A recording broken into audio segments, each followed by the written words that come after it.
আচ্ছা, আজকে ইরান কর্তৃক তুরস্ককে আক্রমণ করা হলো। আজকে ছাড়াও যদি আগামীকালকে কিংবা আগামী পরশু তুরস্ককে আক্রমণ করা হয়, তুরস্ক তো একটি ন্যাটোভুক্ত দেশ।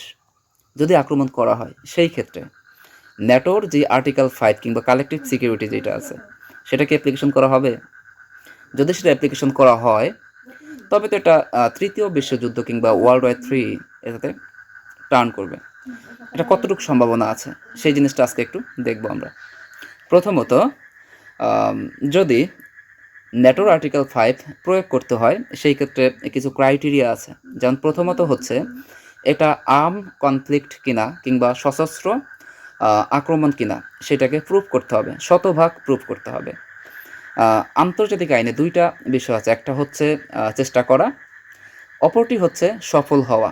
অর্থাৎ ইরান আজকে তুরস্ককে আক্রমণ করলো, এটা কি সফল হলো নাকি একমাত্র চেষ্টা ছিল?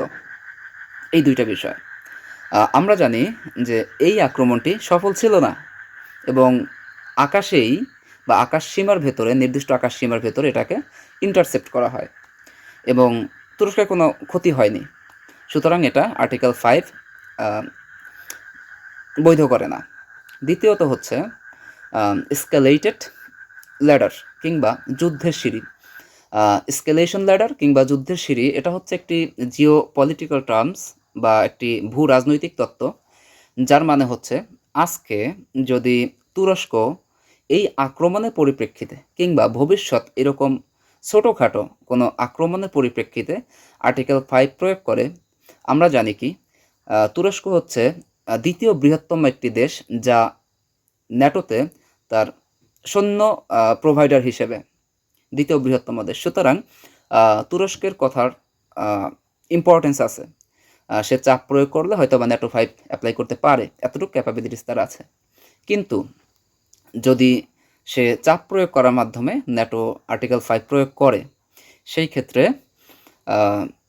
এই যে স্ক্যালেশন ল্যাডার কিংবা যুদ্ধের সিঁড়ি অনুযায়ী, এই তত্ত্ব অনুযায়ী একটি অল আউট ওয়ার হবে। অর্থাৎ ইরান তখন তার সমস্ত শক্তি দিয়ে তুরস্ককে আক্রমণ করবে। এতে কি হবে, তুরস্কের যে ভঙ্গুর অর্থনীতি আছে বর্তমানে সেটা কিন্তু অনেকটাই ভেঙে যাবে। এটা কখনোই তুরস্ক চাইবে না কিংবা তার পশ্চিমা মিত্র চাইবে না। তৃতীয়ত হচ্ছে আর্টিকেল 5-এর পরিবর্তে আর্টিকেল 4 প্রয়োগ করা। আমরা জানি যে আর্টিকেল 5 প্রয়োগ করার আগে, আর্টিকেল 5 প্রয়োগ করার আগে আর্টিকেল 4 প্রয়োগ করতে হয়। আর্টিকেল 4 কি? এটা হচ্ছে কনসালটেশন।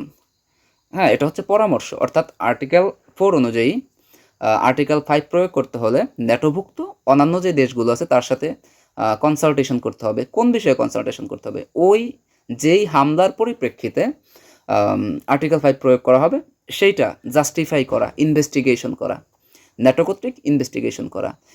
সো এইখানে ইরান দুইটা কাজ করতে পারে। প্রথমত হচ্ছে সে এটাকে বলতে পারে যে এটা একটা মিসগাইডেড ছিল।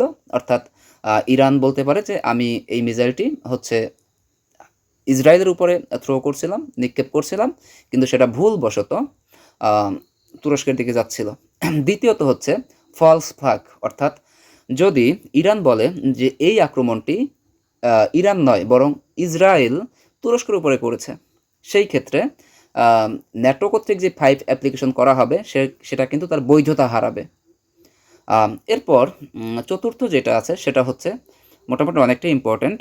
এটা হচ্ছে এরকম, মিডল ইস্টে বা মধ্যপ্রাচ্যে রাশিয়ার সবচেয়ে গুরুত্বপূর্ণ অ্যালাই হচ্ছে ইরান। যদি ন্যাটো আর্টিকেল 5 প্রয়োগ করা হয় সেই ক্ষেত্রে ইরান পুরোপুরি ধ্বংস হয়ে যাবে, এটা নিশ্চিত। যদিও সম্ভাবনা কম, তবুও যদি ন্যাটো আর্টিকেল 5 প্রয়োগ করা হয় তবে বলাই যায় যে ইরান পুরোপুরি ধ্বংস হয়ে যাবে। যদি ধ্বংস হয় সেই ক্ষেত্রে রাশিয়া তার সবচাইতে বসম ফ্রেন্ডকে হারাবে এবং তুরস্কের সাথে রাশিয়ারও কিন্তু একটি ভালো ইকোনমিক টাইস আছে, একটি ভালো হচ্ছে গিয়ে আর্মিস্টিক টাইস আছে। যদি কোনো ক্রমে আর্টিকেল 5 প্রয়োগ করা হয় সেক্ষেত্রে তুরস্ক তার খুবই কৌশলগত বন্ধু হারাবে, সে হচ্ছে রাশিয়া। সুতরাং তুরস্ক কোনোভাবেই চাবে না যে একটা তৃতীয় বিশ্বযুদ্ধ কিংবা এই ধরনের কিছু ন্যাটো আর্টিকেল 5টা অ্যাপ্লাই হোক। পঞ্চম যেটা, তৃতীয় বিশ্বযুদ্ধ হবে কিনা। এটা খুবই সম্ভাবনা কম, অন্ততপক্ষে তুরস্ককে আক্রমণ করার মাধ্যমে, আর্টিকেল 5 প্রয়োগ করার মাধ্যমে এটা সম্ভাবনা খুবই কম। এর কারণটা হচ্ছে বর্তমানে রাশিয়া এবং ইউক্রেন একটা ফ্রন্টে যুদ্ধ করতেছে, যেটার জন্য ইউরোপকে অনেক অনেক কম্প্রোমাইজ করতে হচ্ছে। ইউরোপ অনেকটা ভোলাটাইল, অস্থিতিশীল, ইনস্টেবল একটা পজিশনে আছে। সুতরাং যেহেতু ন্যাটোর 32টি দেশের ভিতরে 29টি দেশই হচ্ছে ইউরোপিয়ান, তারা কোনোভাবেই আরেকটি হচ্ছে গিয়ে বড় ধরনের যুদ্ধে যাবে না। সো এই ছিল আজকের বিষয়। যদি আপনার কাছে মনে হয় যে এই আজকের ঘটনার পরিপ্রেক্ষিতে কিংবা অনগোয়িং যুদ্ধের মধ্যে যদি ইরান আরও একবার, যেহেতু তুরস্ক অনেকগুলো আমেরিকান ঘাঁটি আছে, বেস আছে, স্পেশাল 3টা খুবই গুরুত্বপূর্ণ স্ট্র্যাটেজিক পয়েন্ট আছে, যদি সেইখানে ইরান আক্রমণ করতে চায়, এর পরিপ্রেক্ষিতে কি আসলে ন্যাটো 5 প্রয়োগ করা হবে, নাকি তুরস্ক কর্তৃক সেটাকে রিটালিয়েট করা হবে কিংবা কূটনৈতিক প্রেশার ক্রিয়েট করা হবে? আমরা তো এইটা জানি যে এই মুহূর্তে ইরান কোনোভাবেই তুরস্ককে আক্রমণ করবে না, যেহেতু তুরস্ক একটি ন্যাটোভুক্ত দেশ, এবং হচ্ছে গিয়ে ইসরায়েল সেও চাইবে না কোনোভাবেই তুরস্ককে তার কনফ্রন্টেশন করতে। সো আপনার কি মনে হয় এই যুদ্ধটা কোন দিকে মোড় নিচ্ছে? এই যুদ্ধটা কি আসলেই তৃতীয় বিশ্বযুদ্ধের দিকে মোড় নিচ্ছে, নাকি কিছু সময় অতিবাহিত হবার পর একটা সুন্দর সিজ ফায়ার দেখতে পাবো?